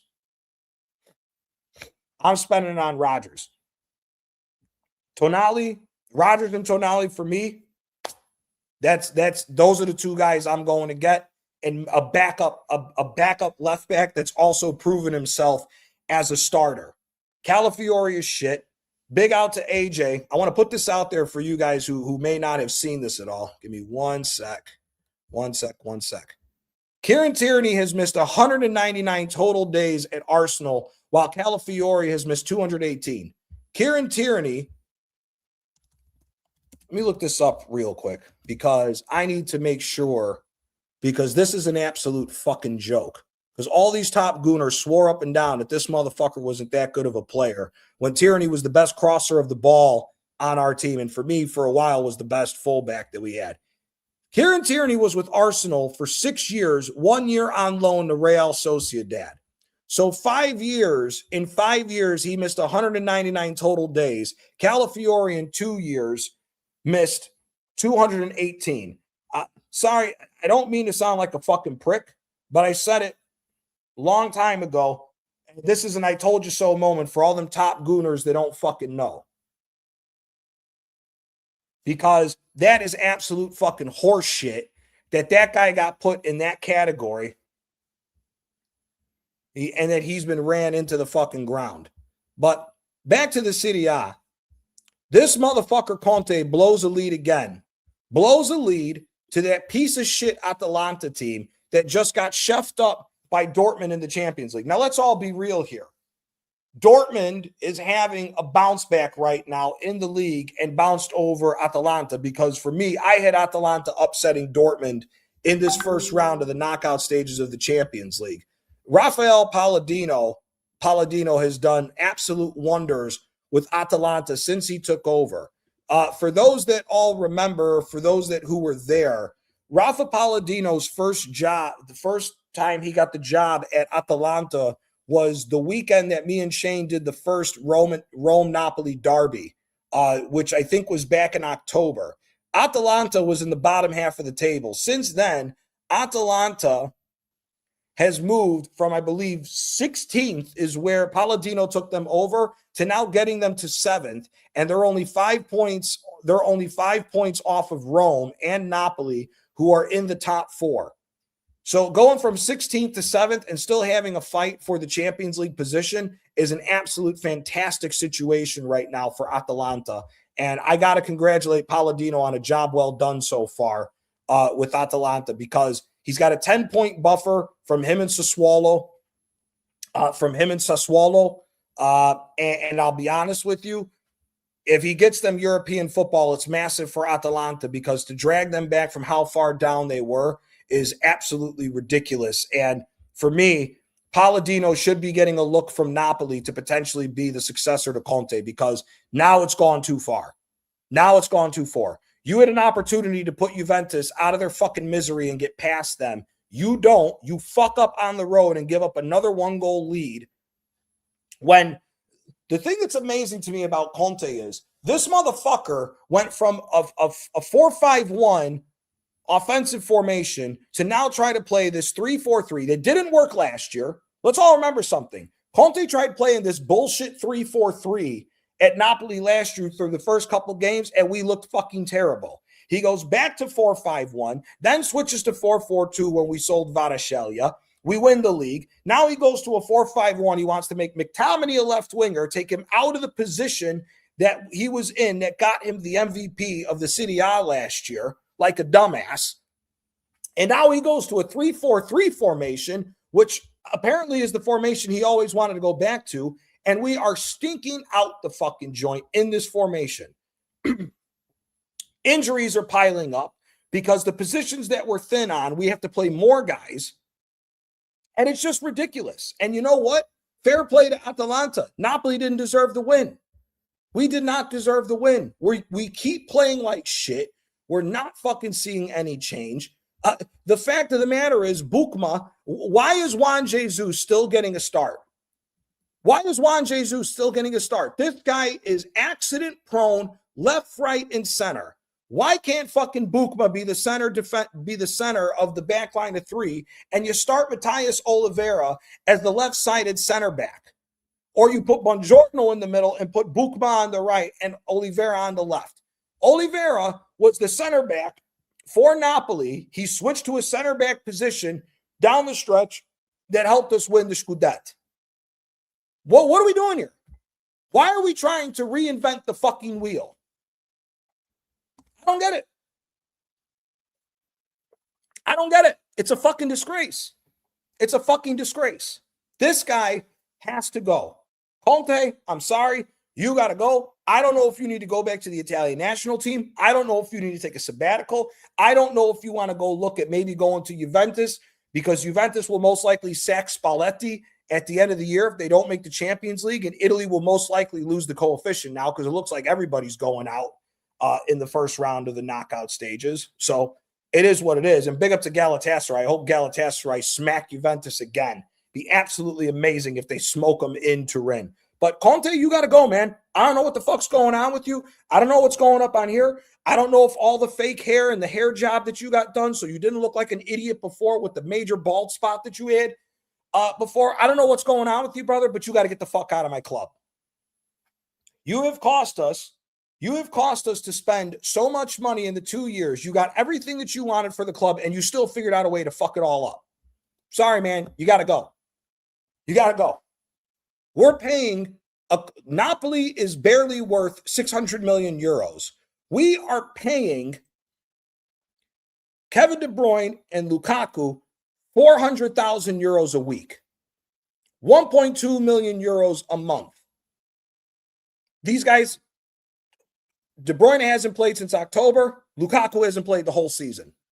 The only thing that he did was that absolute dog shit penalty where he missed the entire goal against fucking Como in the penalty shootout for the Coppa Italia. Sorry, brother. Your whole plan's gone. Your whole plan's gone. You still won't stop playing this fucking bum Politano, which Politano makes an interesting conversation because you kicked Politano out of Inter the first year that you were there because you knew he wasn't good enough and that he wouldn't lead to helping you win the Scudetto. Why all of a sudden now does he have to stay at Napoli when you knew he wasn't good enough 5 years ago? He's still shit. He had one good year under Gattuso. That's it. That's it. He ain't done fuck all since then. Brother, go look at Antonio Conte's hair before he got the hair job. He probably went to Turkey to get his hair straightened out. The motherfucker's a dumbass. I don't know if them hair plugs went to his fucking brain and it finally kicked in now because he's with Napoli, or it's a fucking job set up because he's a historic Juventus player. He's over here trying to fuck us over to make sure Juve's got a shot at jumping us. I don't know. But what I do know is this motherfucker is trash and needs to get the fuck out of my goddamn team. Loboka's been flagged, bro. He can't get a fucking break. Loboka cannot get a fucking break. These guys are all on the brink of injuries. Conte is doing the exact same thing that Arteta's doing at Napoli. He will not rotate these guys. He will not give these young kids an opportunity. He was forced to give that young kid Vergara an opportunity because these motherfuckers are all hurt and are all playing bad, and because he had a beef with Noah Lang. Look at Noah Lang. Ever since he went to fucking Turkey, he's been lighting it up. Lighten it up. We're linked with the kid Yunus Akgun from Galatasaray. I would love to get him to be the Politano replacement.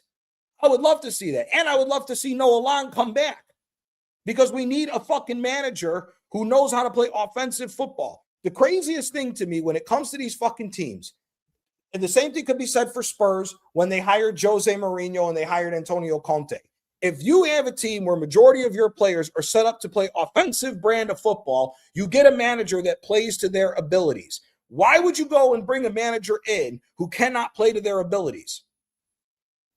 Conte got lucky last year. Let's be very honest. Napoli won the league with only 57 goals scored. That's what a lot of people don't realize. Napoli's offense was shit last year. It was shit. It was fucking shit. 59 goals. 59 goals, 27 goals against. We won the league with Romelu Lukaku being our number one goal scorer with 14 goals.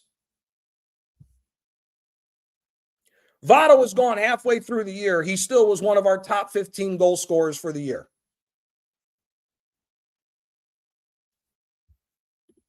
Yeah. Gutierrez, again. Gutierrez playing on the left-hand side and is being asked to play defense when the guy bombs up the sideline to be a fucking left back. Now, Marino ain't never the version of McTominay because Marino ain't never been no fucking MVP for Arsenal. Don't disrespect Scott McTominay, Paris. That's fucked up. Don't disrespect him. Mikel Marino can't tie fucking Scott McTominay's fucking shoes. Mikel Marino's a fucking bum. He is a fucking bum. Another guy that should be shipped out from Arsenal. Absolute fucking ridiculous shit, man. It's ridiculous shit. And Parma, big up to you guys. Getting the win over AC Milan. Listen, a lot of people have heard me say this time and time again. I don't have any beef with Inter. Our beef is with Rome. Our beef is with Rome, Milan, and Juve. That's our beef. So as long as it's not going to be Juventus and Milan win the league, I don't care if Inter goes on and win. We've had a recent rivalry with Inter because we've been the two teams fighting for the Scudetto. And again, it's going to be another season where we have not seen a team successfully defend their title. I honestly don't care if Inter goes on and wins the Scudetto at this point. I honestly don't care. If Inter go on and win the Scudetto. As long as AC Milan doesn't win it, I'm fine. Hopefully, and I hate Rome. I fucking hate Rome. I honestly, I hope Atalanta gets on fire, smokes Rome and smokes Juve when they play them, and fucking jumps them to get into the Champions League spot over them two fucking teams. But Gasperini, you got to take your hat off to the guy. He's caused chaos at Rome, and he's still trying to figure out. He still looks like he's going to get Rome to qualify for the Champions League spot. So it is what it is with that.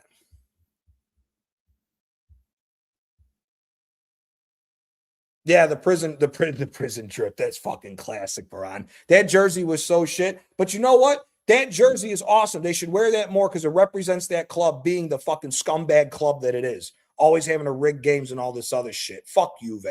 Fuck that piece of shit fucking team.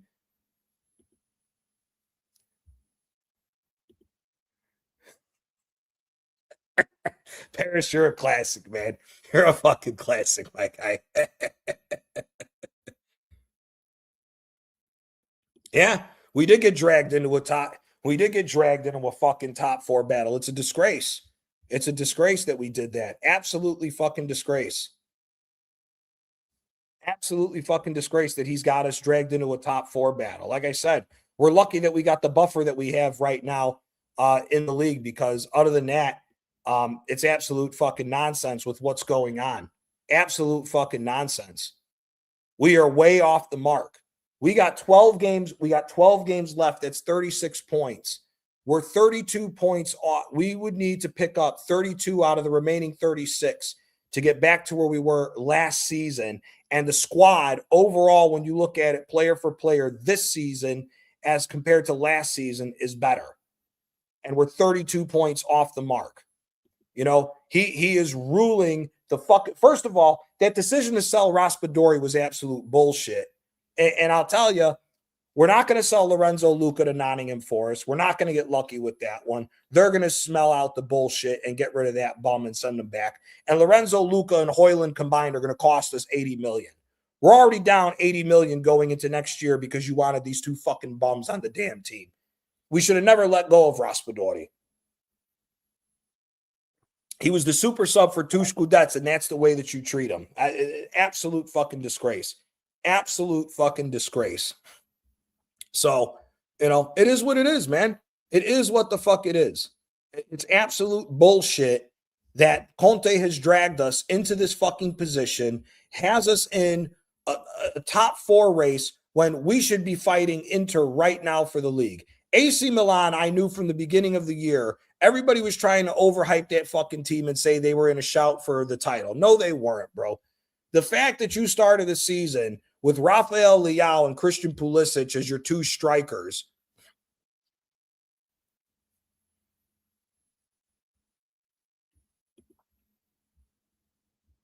Como could possibly make it, but I'm not. I don't know. Como to me, I don't know. I don't know if Como's going to make it. It could. And listen, I would love to see Como jump over Rome or Juve. Listen, as long as it's Como or Atalanta that make the other fourth spot and Napoli stays in, I don't care. If Napoli falls out of the Champions League spot, we are going to have a massive catastrophe on our hands financially. A massive catastrophe to the point to where we're going to have to sell everybody. You know, there's already talks. Wow, I don't know if you've heard this or not, but there's been rumors that the higher ups at Manchester United are talking about bringing McTominay back. At least that's what the talk has been in Italy. As far as Di Marzio and Sky Italia have said that they're talking about bringing McTominay back. I mean, listen, if we're going to end up overhauling the whole team, then it's going to be a catastrophic season from Conte, in which Conte, I'm sorry, man, you might have fucked your career up with that. You may have to go to Turkey or one of these other leagues to try to regain some belief in you because you got everything you wanted. Brother, Terry, you're speaking to the choir. I think Rafael is one of the most overrated fucking players. Rafael Leao has the skills to be the best player in the world, and this motherfucker constantly fucks up. Constantly fucks up. He looks like he can't be bothered, and I don't even understand why Arsenal fans are talking about fucking bringing Rafael Leao into the left wing. He is fucking trash. Fucking trash. He had that one good year where he was playing the secondary striker alongside Olivier Giroud and Zlatan Ibrahimovic when Milan won the title, and he has turned into absolute dog shit since. I thought he was going to be world class. He only looked good the season after when they won the league, when he got them to the quarterfinal of the semifinal of the Champions League. He only looked good in the Champions League. That ever since they won the league, Rafael Leao looks like he can't be asked to do anything on the fucking team. He looks as if that he's pissed off that he didn't get his big move right afterwards. It is what it is.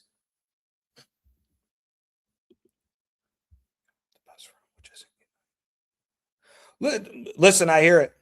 I hear it. Well, Hahad, real quick, what's your, put in the chat what you think about Michael Carrick? Because I'm not too convinced that Michael Carrick should be getting the full-time job, but it is what it is. Ben Hawk, appreciate you stopping by for the conversation. Never seen your name in the chat before. Big up for stopping by, my guy. Listen, Højlund is doing okay. The problem is once again, we are not playing to his strengths. Højlund is a fox in the box, and I don't understand why we don't use it. Højlund is not a hold-up play striker. He never was with Atalanta. He's been doing okay. He scored some important goals for us here and there, but the fact that Højlund's trying to carry Napoli shows you the shit situation that Conte has put us in.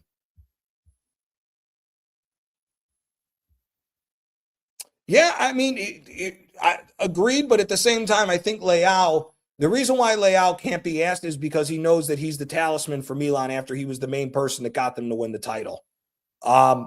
It is what it is. Like I said, he looks like he can't be bothered since he won the title, and he wanted a big move away from Milan right after that year. He didn't. He signed an extension and just looks as if he just wants to collect money and has one highlight reel every 7 games. Leao has all the capability to be one of the best players in the world. He just doesn't take it serious. Yeah. But Lookman on the left-hand side, I mean, again, the question then would have been, how much more complicated would you have made the winger position? But for me, I agree. Lookman's way better than anything that Arsenal's got. Hell no. I agree with you, Terry. Chique Conceição is a bad motherfucker. Bad motherfucker. I hope he leaves Juventus because he deserves to play on a better team than that shit team. Brian, see, here's the thing. We don't need a rehaul if we have a competent manager.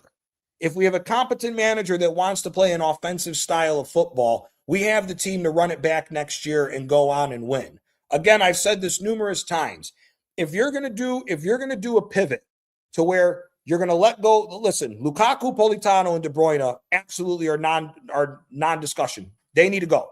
They're costing us way too much money. They need to go. They're costing us, if you combine all of their salaries, if you combine all of their salaries, they're costing us, I think, a little over $2 million a month in salaries. They need to go.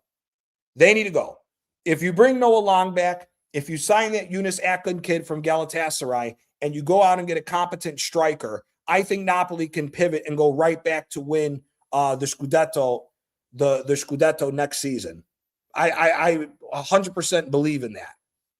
The problem is that I don't know what's going to happen because I don't know how much money we're going to have at our disposal. And you need to get a competent manager. For me, if you're going to run it back with Lobotka and Anguissa and McTominay and the boys that are all there, for me, there's only one guy you call. You go to the Saudi league, you pay the fucking fee to get him out of Al Sadd, or not Saudi, I think it's the Qatari league. You pay the money to go get Al Sadd and go get Roberto Mancini to be the manager. That's my personal opinion. We focus on interviews until the end of the season, Carrick included, and make proper decisions. Okay. That I was thinking the same thing. I don't know if United should jump all over him yet, but we'll see. Yeah, Rafael Leao is way too inconsistent. That's why I'm saying it's an absolute fucking disgrace with Leao. Has all the ability in the world. I do like Samardzic. He scored against us today. He scored a brilliant fucking header against Napoli. The kid's a good young talent. But again, I would love to see him. If we sold McTominay, if we sell McTominay, Lobotka, and Anguissa along with the other guys, I want Kone from Roma. I want Kekere from Como. Even though he's playing out of position and playing more offensive, Kekere is a very good defensive midfielder. We all saw him at Lyon, was a very big part of that Lyon team that went to the Champions League semifinal in COVID. I would like to see Kone, Kekere. I would like to see Akon on the team. I would like to see Noah Long back. And to be honest with you, if he's available from Fenerbahce, because I know the Turkish league is going under some financial problems right now, I would even go with 2 Turks on the team. I would get Akon to play the new number 10, and I'd go get that fucking Karim Aktürkoğlu or Barış Yılmaz. Then the only question is who you go for a striker, and then that's where you open up the conversation. Or I would even go to Atalanta and take Samardzic to be the number 10. But for me, again, the question is going to be where Napoli is going to be and what the mold is. I agree with Baran that we do need an overhaul, because at the end of the day, a lot of these guys are 31, 32 years old. So you're tempting fate of trying to run it back next season. I understand that. But again, the demand on playing a defensive brand of football does not work when your team's built to play offense. It's just not. And we're seeing it everyone's seeing it with Conte right now. That's why this team looks such shit the way that it is. And it's an absolute fucking bullshit situation. So, it is what it is with all that, man.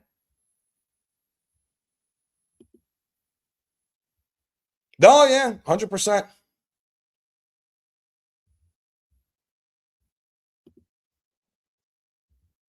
Yeah. No, he was a number 6 for Lyon. He moved more into this box-to-box thing recently at Como. He was more of a number 6 with them. I would love to get Boulaye Dia, if I'm being honest with you. I would love to get Boulaye Dia, and to be honest with you, if West Ham get relegated, he'll be on sale for a cheap amount. I would even look at Tati Castellanos as well to be the new striker. For some reason, I don't know why they're not playing Castellanos is a very similar brand of striker like Gyökeres. He's a fox in the box. Just put the ball on his feet and he's going to score. I don't know why West Ham try to overcomplicate it too. It is what it is. But I would take Tati Castellanos or Boulaye Dia at the team. Listen, if you told me that our strike force next year is Boulaye Dia with Noah Long, Aktürkoğlu, and Akon with Dia as the striker, 100% I would take him. No, because he's 30-something years old. I don't want to get a player for 2 years. At Arsenal, no. He's been in Saudi for way too long. I'm not trying to take a chance on a guy from Saudi to come into the Premier League and hope and pray that we're going to get some more trophies out of it. I'm sorry, not for me. The same thing with Leon Goretzka. Because Lazio is going through an overhaul of money, Terry. If you look at what they've done, the problem is that Lazio is all about business. Lotito, the owner of Lazio, is not about winning. He's about running a club and making money. If you look at Lazio the last couple days, they sold Castellanos, they sold Matteo Guendouzi, and I want to say there's somebody else that they sold, but they brought Daniele Maldini in from Atalanta. He's been playing the false 9 for Lazio the last couple of games.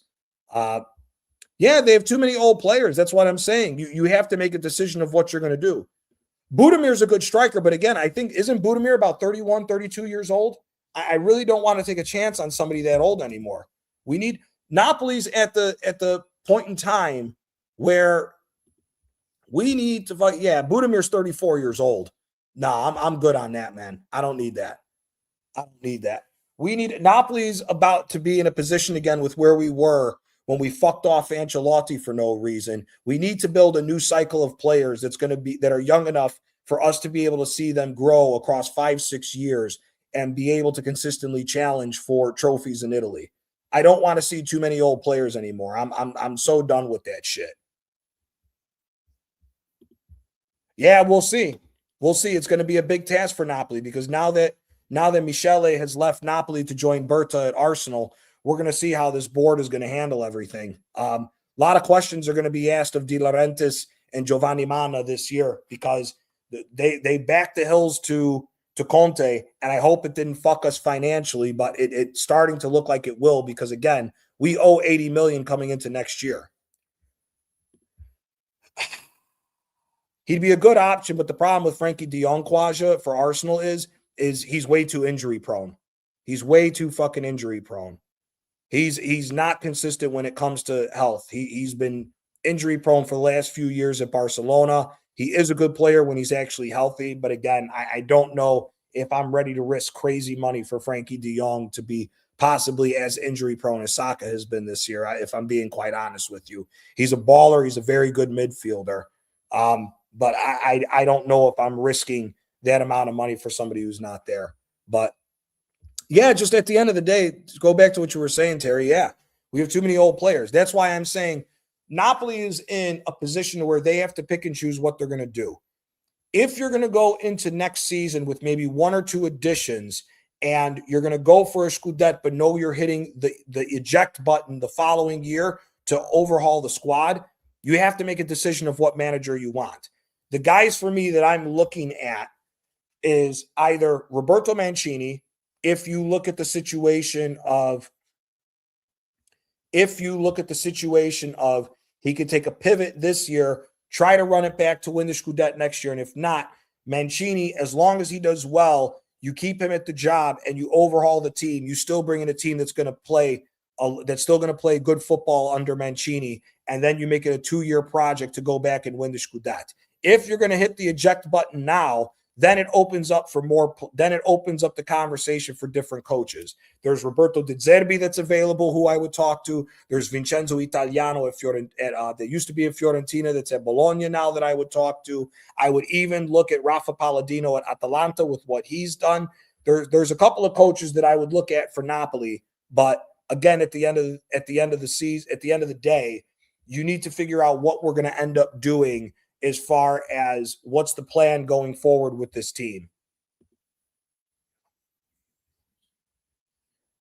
Yeah, I mean, yeah, and that's part of the thing. He not only fucked up the money for Champions League, but we're down 80 million because of how much it cost us to go get that fucking bum Lorenzo Luca and Højlund.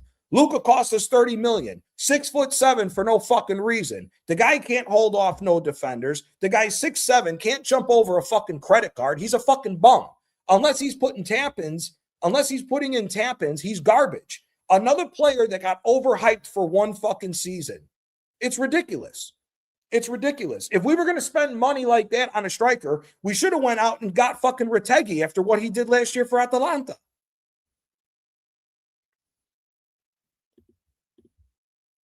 Fofana's a good player. Don't get me wrong. Fofana's a good player, but I don't think Malik Fofana is going to come to Napoli, if I'm being honest with you. I don't think he comes to Napoli. He's getting looked at by way too many big-time teams this year. And the other thing is, Fofana got hit with an injury. I forgot what he got injured for because he's only played like 9 or 10 games for Lyon this season. So I don't know if I want to risk a big-time money move for one of these youngsters for big money again, especially because of the fact, again, I don't think with the situation with the Turkish economy, I don't think Galatasaray is going to end up buying Noah Lang. And with what Noah Lang's been doing this season at Galatasaray, which is what he should have been doing for Napoli, I don't think that we should be looking at that. Nah, I think Moise Kean had a very good season last year with Fiorentina. And again, I put that down to the brilliance of Rafa Palladino. The guy's nowhere near where it was at. I don't know if it's because of all the nonsense that's going on at Fiorentina. If Fiorentina was to sell him for the low, I would consider Kean. Maybe. But again, you have to figure out what you're going to do with Rasmus Højlund and Lorenzo Luca. Again, I stress, we're down 80 million already. We're down 80 million. We have to see where we land. If we fall out of the Champions League places and we're down 80 million, I don't know who we're going out to get, because we're going to have to raise a shit ton of money by selling players and everything else. I would take Dovbyk. He didn't flop at Rome. The problem is that Gasperini doesn't like him. Gasperini, for those that don't know, Gasperini always does this at every club he's gone to. When he went to Inter, he ostracized a bunch of players and he got the sack because he was shit at Inter. When he went to Atalanta, he ostracized different players like Papu Gomez, like Ilicic over a period of time. He came in, he wanted to get rid of Lorenzo Pellegrini, who's been the captain of Rome for a long time, and Dovbyk. Pellegrini, because of the injuries to other players, got forced back into the team. Now, Lorenzo Pellegrini, for me, if Rome's not serious about re-signing him, I'm bringing him back. I'm bringing him to Napoli. Højlund is a bad striker. So much damage by only signing players. Yeah, Højlund is a shit striker. He's been okay. I would take Sorloth. I would definitely take Sorloth. But again, it comes down to the money.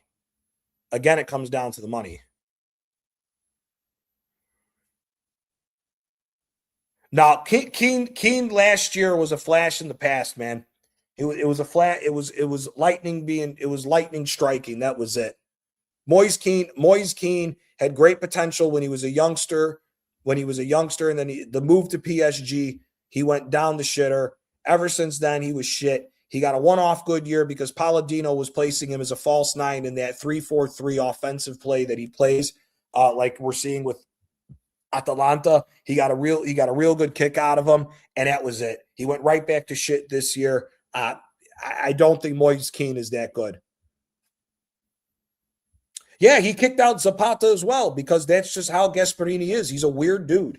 He's a weird fucking dude when it comes to that. So it is what it is. Yeah, he was shit at Everton. Everton paid a shit ton of money for Moise Keane to try to jump on that youth talent. I think they got him from PSG, if I'm not mistaken, when he showed some glimpses at PSG and Juve. Moise Keane is an overrated player. He's an overrated player. I don't think he's as good as everybody hypes him up to be. I think the problem with Moise Keane is he has to go to a team that plays with two strikers, and he has to be that secondary striker to utilize his pace in the spaces that he can get into. He was good at Fiorentina last year because he was playing off of a Dzeko. He was playing off of Aiden Dzeko, who even at his age is still very good at hold up. So I don't know.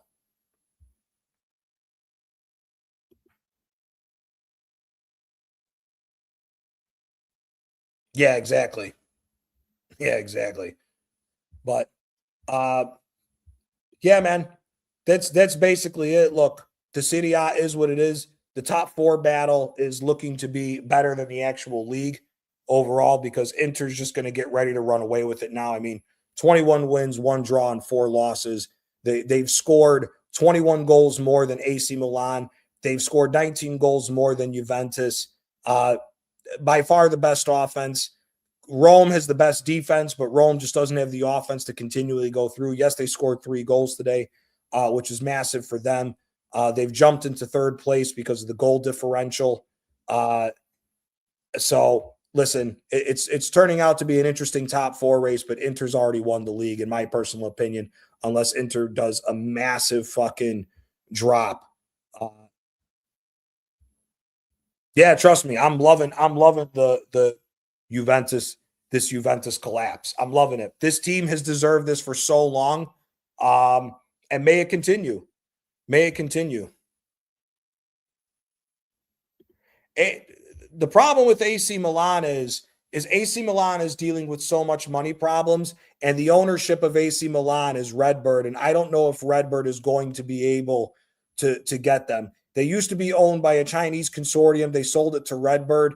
I don't know if Redbird knows what the fuck they're doing over there because the fact that they got rid of the fact that they backed the Chinese decision when they were in negotiations to get rid of Ricky Masada and Paolo Maldini to run the club, and they've turned to, I think it's Ivan Gazidis now with Zlatan, is absolutely laughable. But you know what? Fuck Milan too. Hopefully they don't fucking go for the Scudetto. I like that it's Inter and Napoli. Yeah, man, that Esposito. Esposito's growing into be a good kid. And like I said, Inter's going to be an interesting team too. Because if they win the Scudetto this year, it's a massive thing for them to get that extra money. Because I would not be surprised if Inter goes down a route of selling some players. There's been rumors that Çalhanoğlu is going to Galatasaray on a free. There's also rumors Dejan Stankovic's kid, who's tearing it up in the Belgian league right now, who came out of Inter's youth academy, has a buyback clause to where he's going to go back to Inter. Esposito's other brother, Sebastian Esposito, that's been playing at Cagliari, is still with Inter as well on loan. So I would not be shocked if one of the strikers, or even if both of the strikers of Thuram and Lautaro Martinez, get sold for Inter to put in some more money, because Inter is trying to work off the debt that the club still has. So I would not be shocked if Inter goes down a youth route next year. That's kind of the reason why I'm saying I would go get Roberto Mancini. If Inter goes down the route of injecting youth and they're going to make a pivot year and sell some of the players for money, I would go get Mancini to the team, keep the players for one more year and run it back to try to go and win the Scudetto. If they don't, then maybe push the button early and go get some youth and overhaul the team, like Baran said. But listen, everybody, I appreciate everybody stopping by for the conversation today. Absolutely fantastic. Good to see everybody, the usual names that are always in here: Wahaha, RSV, Baran, Darren, DG2, Quaja, Paris Mandem, all the guys, Maxwell. Appreciate all you guys stopping by for the conversation today. I'm going to get some rest. Been a long fucking day. Big up to the United States men's national hockey team. Big time winning the gold medal. Black Crow too. Always appreciate it. My bad, Black Crow. My fellow Midwestern brother. My fellow Midwest brother. Big up, my guy. Always appreciate you stopping by. But yeah, big up to the U.S. men's national hockey team getting that gold medal. Absolutely fantastic. Good performance from Arsenal in the second half. Do not play like that again.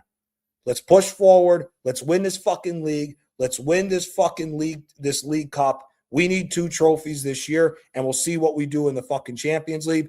Napoli, Conte should be sacked. Fuck him. Get him out of the team for the rest of the year. And yeah, man, big up to everybody for stopping by on the conversation. We're going to end it on that. Everybody go to Lee. I think Lee's going to be starting up his emergency stream soon. Go show Lee some love. If he is starting up, just hit him with a Gianni raid. Appreciate all you guys. And yeah, we will be back. I think Tuesday is the next show. We will be addressing the conversation and statements made by Victor Osimhen about his time at Napoli. There's some controversial shit that needs to be addressed both on his end and on Napoli's end. We will weed that out. And yeah, I will talk to you guys later. Appreciate it, guys. Big up. Have a blessed rest of the weekend. Big up to everybody who is celebrating Ramadan and everybody who's celebrating Lent.